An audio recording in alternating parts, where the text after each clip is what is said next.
views and opinions expressed in this program are those of the participants and do not necessarily reflect the views of BronxNet or the program underwriters.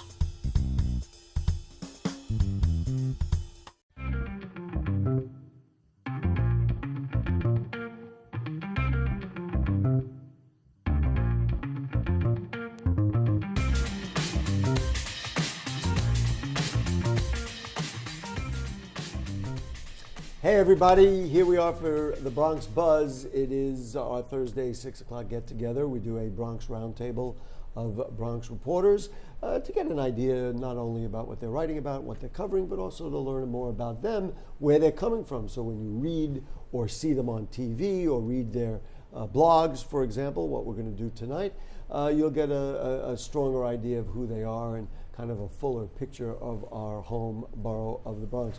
Dondre Green, nice to have you with us. Thank you for having me. Dondre, tell us about Bronx Narratives. Bronx Narratives is an online publication that serves arts and culture events around the borough, and we collect content and share that via our online publication. And we're going to show some samples of that, and you're going to learn a lot about it. Tanisha, talk a little bit about what you do, and let's get into it. Tanisha, your last name is? Tanisha Blanche. Tanisha Blanche is with BronxNet Television. Yes, I'm a reporter. And My Goomba, right here. There we go.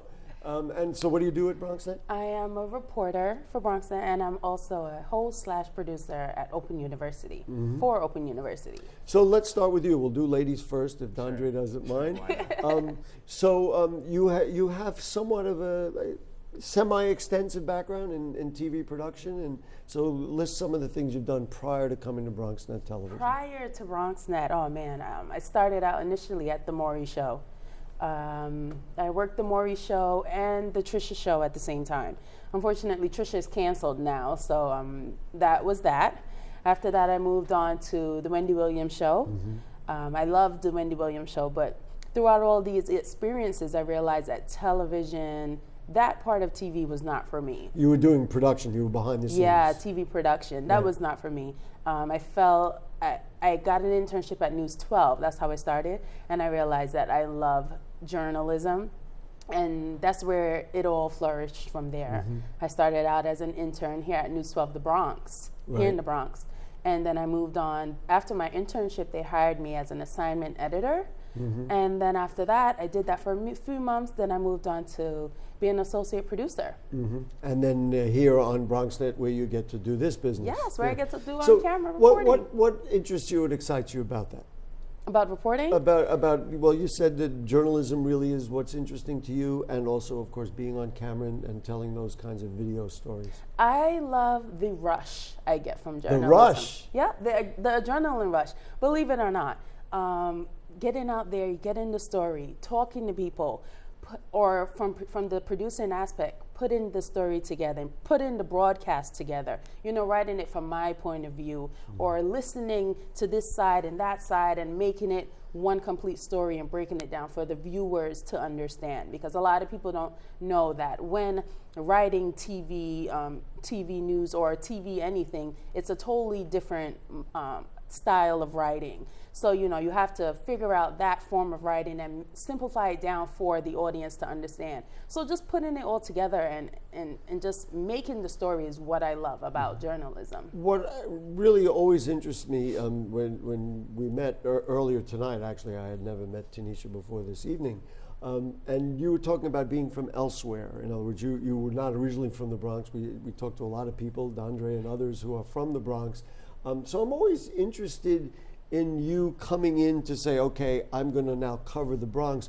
What do you find? What's interesting to you? What's compelling? I presume it's compelling about working and covering the borough of the Bronx. Well, being that I live in Westchester, it's, I would say, probably the polar opposite of the Bronx.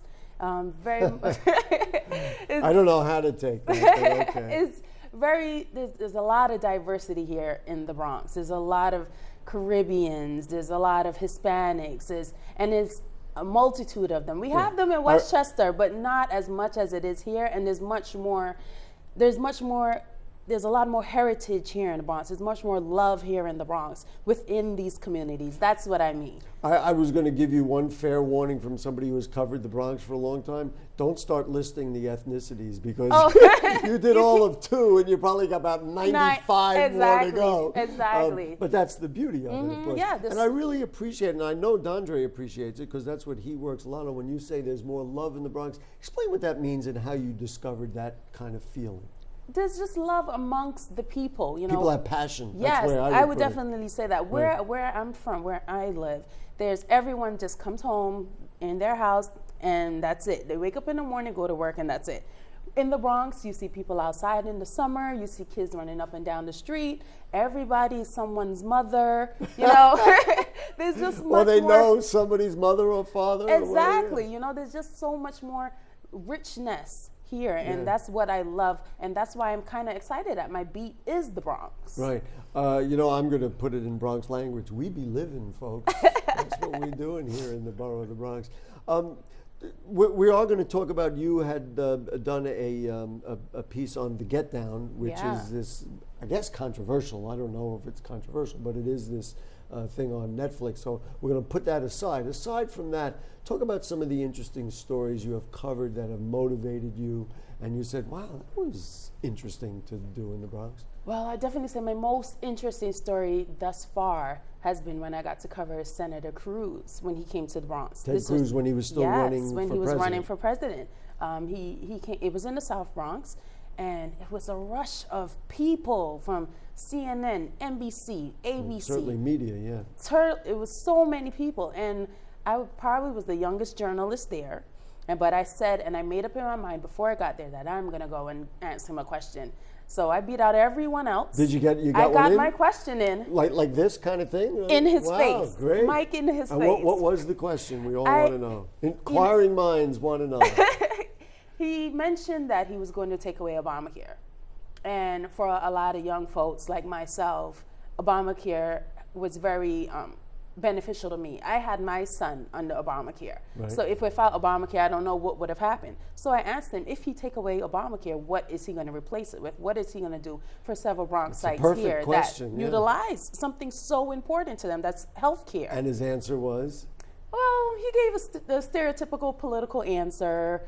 I don't remember it off the top of my head, but it was very political. Yeah. It wasn't an answer that I felt was going to benefit the Bronx. I thought it was ironic. I mean, I know the political forces that brought him to the Bronx, but I thought it was ironic that somebody like that would come to the Bronx because, frankly, I could not imagine what the appeal of his platform would be to the people of the Bronx. People who have, many of them use this, make good use of the social programs that, frankly, Ted Cruz and many of his colleagues are against. So it was very interesting. Must have been exciting, though, to be there, see a national figure, et cetera, especially for a young journalist.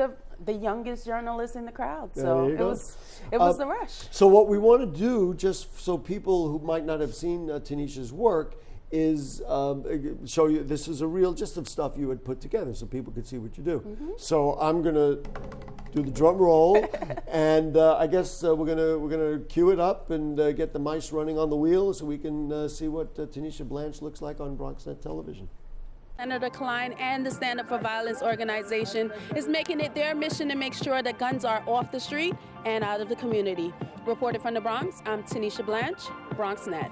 It's Health Day at the Hutch, and several departments from the Montefiore medical system are on hand, showcasing the different services they provide. Hello, and we are live from the 2016 Bronx Week Parade, a conclusion to a 10-day celebration where we highlight the best of the Bronx and showcase some local hometown heroes. So stay tuned, we've got you covered from every aspect of the parade. Check it out. We're here for the second annual Science Day at Lehman College, a collaboration between the School of Natural and Biological Sciences. Well, good afternoon, everyone, and thrilled to be back in New York. Senator Cruz did ruffle some feathers while here in the Bronx, but he's holding firm to his beliefs of making the quality of life easier for New Yorkers and fellow Bronxnites. In lieu of Autism Awareness Month, the National Student Speech, Language, and Hearing Association is urging parents to have their children evaluated for the growing disorder. Reporting from Lehman College, I'm Tanisha Blanche, BronxNet. So that's it, you guys. It was such a wonderful parade for all the honorees and the Bronx Borough President Ruben Diaz Jr. We thank you for joining us on BronxNet. So make sure you come back and join us again for our next big event, okay? I'm Tanisha Blanche reporting from the Bronx Sweet Parade. Have a good one. All right, there we are. A little applause, all 50 of us here in the room. Tanisha was Thank on you. TV. You know, I changed my hair too. It's less of it, of course. That's what I do. Anyway, congratulations. We hope to see a lot more of you on BronxNet Television and beyond. It's wonderful to have you here today. Thank you so much. Dondre Green, so you gave us a brief introduction of Bronx Narratives. A little background, how long have you been doing Bronx Narratives? I remember we had you on our other show, on Bronx Talk, at one point I think it was when you began doing it, right? Yeah. Talk to me a little bit about the background of it. It's been 2 years now, 2 years strong. We started in 2014, and now it's 2016. What motivates you about doing Bronx Narratives? And Jail, I don't know, do we have the website? If not, we can at least put the URL up or tell people what the URL is. Go ahead. I think what Tanisha said was going out in the community and talking and feeling the energy amongst the people. Because I feel it's one thing to like see the Bronx, but to actually be in it, in the midst of talking to the people, it's like very important. And it also is important, we're going to show a sample of it, for you to tell stories, to relate the stories of the people of the Bronx. Through this process now for 2 years, what have you discovered? Has it expanded your knowledge of the Bronx? Now, you're from the Bronx originally, right? So there's no surprises here. Right. But have you picked up something? Has it kind of broadened your outlook a little bit? Yeah, I mean, I think when I started Bronx Narratives, the whole notion was that I didn't know everything about the Bronx, and I still don't. I probably never will. But it's like nobody does. Right, nobody will. Right. But it's like an ongoing research project where I'm learning about new food spots, new activities. You know, they had a festival here recently over the weekend. There's a lot of things to do. Well, like I was just telling you about some stuff in my neighborhood. Yeah. He's coming by. Bronx Narratives will come by. Yeah. Talk to me a little bit about your other work, which we were just talking about that prior to the show, which I think is very interesting, and it fits in that you teach photography. I do teach photography. Talk specifically about that. Yeah, so through Bronx River Art Center, I was granted the opportunity to teach middle school students and also senior citizens. Both have been very fulfilling along the lines of my work in photography. When you work with, let's start with young people, nowadays everybody's got a little, probably in my pocket somewhere, I have my phone, Right. and it has a camera. Do you work with those kinds of cameras, or do you expand the scope of the photography beyond that? Yeah, so Bronx River Art Center, they provide me with little cameras. Little cameras for Digital the kids. cameras, yeah. And like, what motivates the kids to take, like what are they looking for? What do you have them do? Right, so it's really speaking their language. They're very much into like selfies and stuff. So taking these projects and making sure that they look at the outside perspective, because the other side of the camera is very important. Right. To actually have a vision for the world and everything else. Not Give just me an the example of the kind of project they would do. Right, so I think we did this project where we went out inside the community and had them discover different things, talk to like the local hot dog guy, and like create a story, like more journalism behind it. You know, one of the things, and frankly, it's what makes this particular program so enjoyable, is that, you know, if I were to talk to the local hot dog guy, you could make a story out of it, Right. because that is, and they're both nodding, and we know if we Yeah. cover the Bronx, that's where life is, that's where the stories are, and that's what's really exciting about the Bronx, because I find, and I've been obviously covering the Bronx for 21 years, there's more of those really cool stories everywhere than anywhere else I've ever seen. Right. Talk to me about some of the events that you cover, and then we're going to show a clip of some stuff that you've done that shows a Bronx narrative. But talk to me about some of the other stuff that you've covered and that are on the website. Yeah, so recently we did an event at the Bronx Brewery where they're releasing a brand new beer called the Bronx Spanner. A new beer, folks.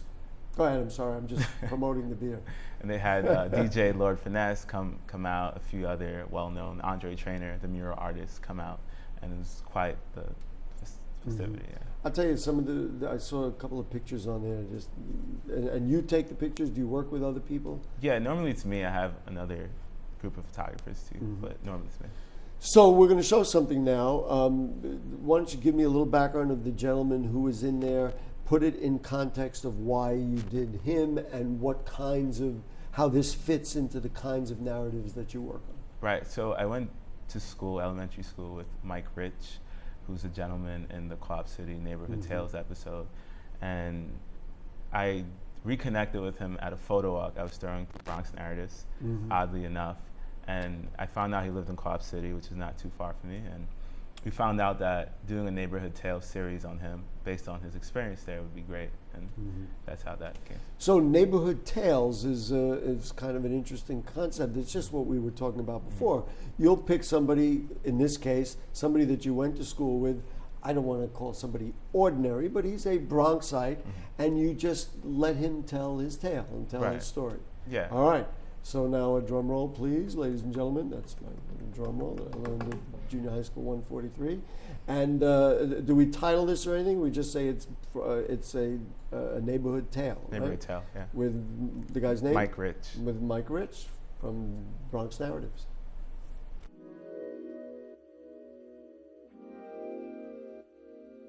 Michael Anthony Rich, senior graphic engineer. It's a reserved part of the Bronx, you know.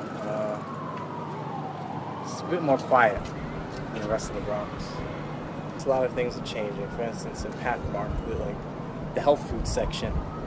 I remember I walked into Pathmark probably a couple of weeks ago. I saw quinoa, and I was just like, whoa. I'm pretty sure this health food section wasn't here a couple of years ago. I've already seen it happening, yeah. When you get on an express bus, you get on the local buses coming back to Co-op City, you see like how the residents change, you know, who's coming to live where you live. Yeah. I take the express bus to and from my destination, but at times it can be a bit of a problem because the express bus stops running. Probably, I think the last bus is around 1:32 maybe. You know, on Sunday, I think the last bus may be at like 11. And then you have to take the train, which means it's just a very long trip because no train stops in Co-op City. So wherever you take the train to, you have to take a bus from or you have to walk from. But after being in Baltimore for 4 years, it most definitely did make me have a new appreciation for New York City, the Bronx as a whole. Look, I think at times people can think that they have nothing, but once you leave and go to a place like Baltimore or certain parts of Southeast DC or something, you see how people live, and at times I think we don't take into account what we have in New York City, the things you have access to. I would probably take them to Barnes & Nobles. It's a really quiet spot, you know. I like to go there, read books, pick up books, you know, pick up coffee from the coffee shop they have in there. Or, you know, I would take them to the bike path. We could run a few laps. So they all go by alphabet, actually. You know, there's the street signs. Certain sections all have the same letter. I would probably keep a spot in the Bronx, possibly Co-op City. Who knows? You know, maybe this is where I'll choose to spend the rest of my days.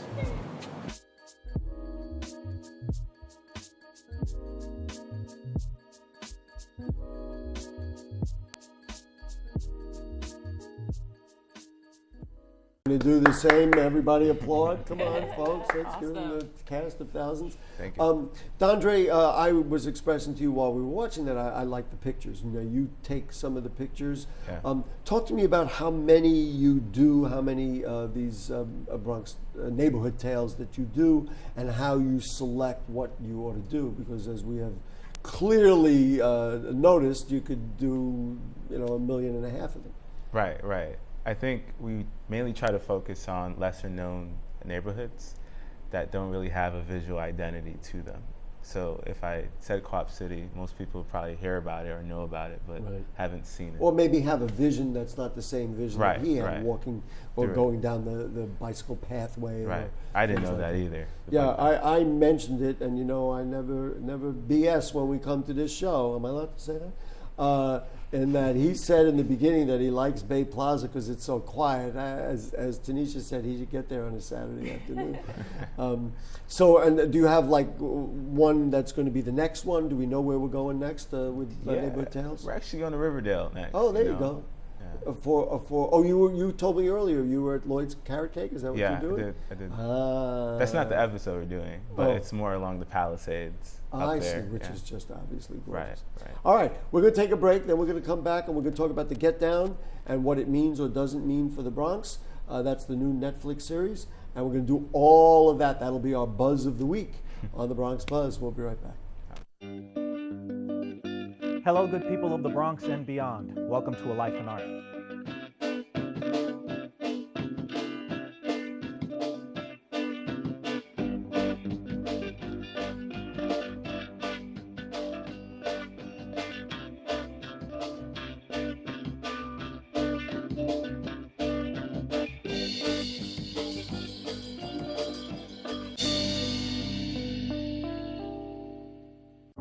It's not always easy being a dad. Do you have panda asthma too?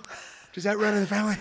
This is the home of the most priceless kung fu artifacts. But when you make an effort, Dad, we're not supposed to touch anything. Oh, sorry.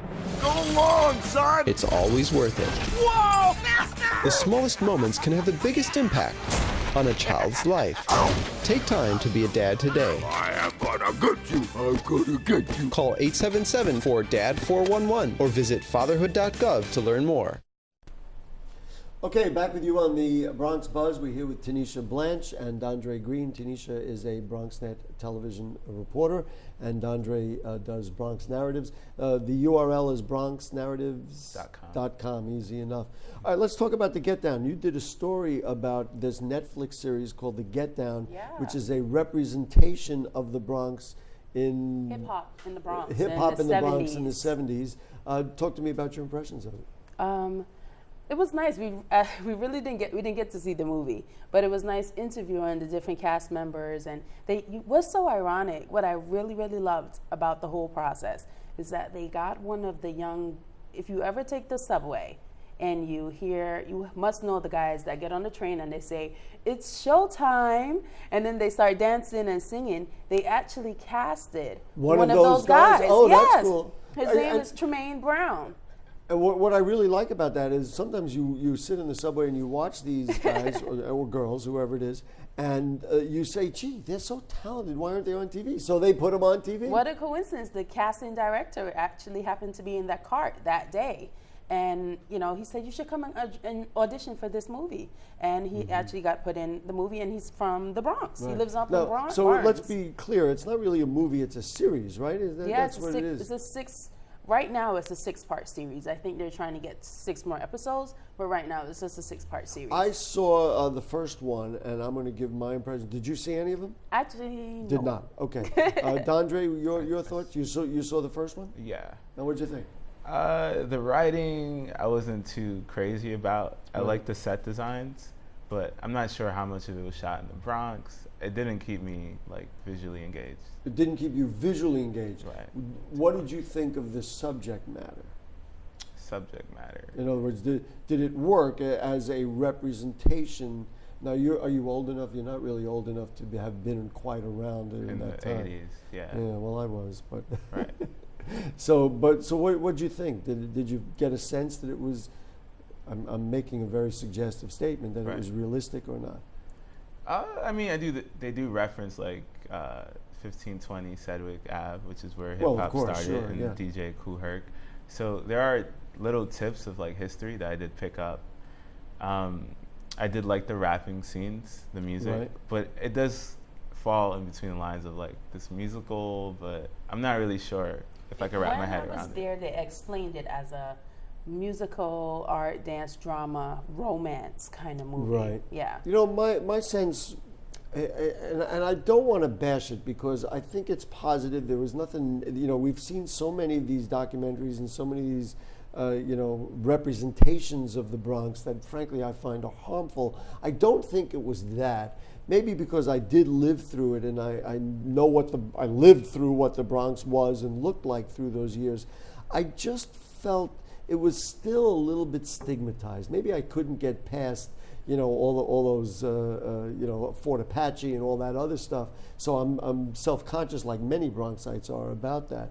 And I felt like I would rather have had a documentary of somebody telling what we really did, or acting, as opposed to them trying to write a story, a reenactment. And I will tell folks, the other thing that did bother me was the way the street looked, and it was like littered with garbage. And now I know we had garbage, and frankly, I don't want to say where I was today, and I walked into this little shopping center in the South Bronx that it was just littered with garbage, but I felt like it was like too much. You know what I mean? That it wasn't an accurate representation. Yeah. So let me ask you, D'Andre, and you represent the Bronx on your blog all the time. If you were to do a Netflix show like that about today, how would you do it? How would you cast it? And, in other words, if you were writing a scene, what kind of a story would you tell, and what would make sense to you if you were to do that? We're going to create it right here on the show. Oh man, it's a lot of pressure. I think I'd want to talk to those people. I'm sure they did, but I'd like to talk a lot more to those people who lived during that era, because I think that's the best way I get an accurate perception. Right. Maybe I would go the more documentarian route, where you just do a documentary. And and in some ways, what you do all the time on your website is exactly the same thing. You really take. I wonder if we could take all your stuff and make a Netflix show about it. Any thoughts on the answer to that question? If you were going to create a get down about the Bronx today, give me 2 or 3 things that you would do to try to tell that story. I would definitely put together the different cultures in the Bronx.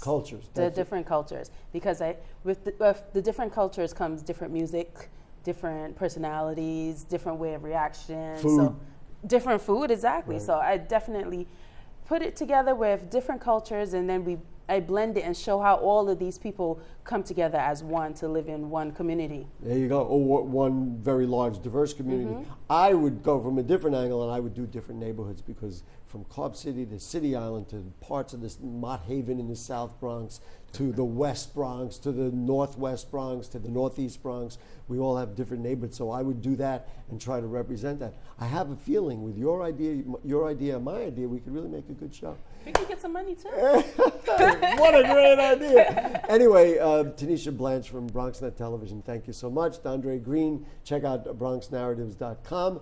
And for you, we'll see you Monday night for a debate in the 78th Assembly District on Bronx Talk. That'll be 9 o'clock. And otherwise, we'll be here every Thursday night at 6. Goodbye.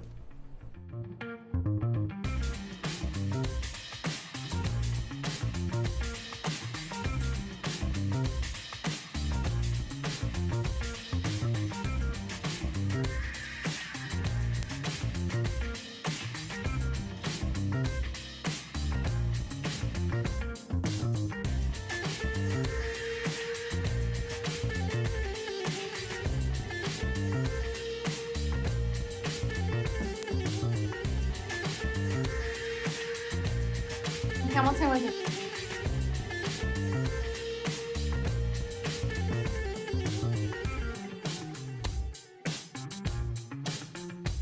Hamilton was adopted from a rescue in 2008. He really likes to be around people. And as soon as I start to make my breakfast, Hamilton is right there. I get out my mat and I'm doing a downward dog and he's underneath. He's quite the pug about town. He gets invited to a lot of parties. He knows he's a pretty big deal. I mean, look at this little face. How would you not love him?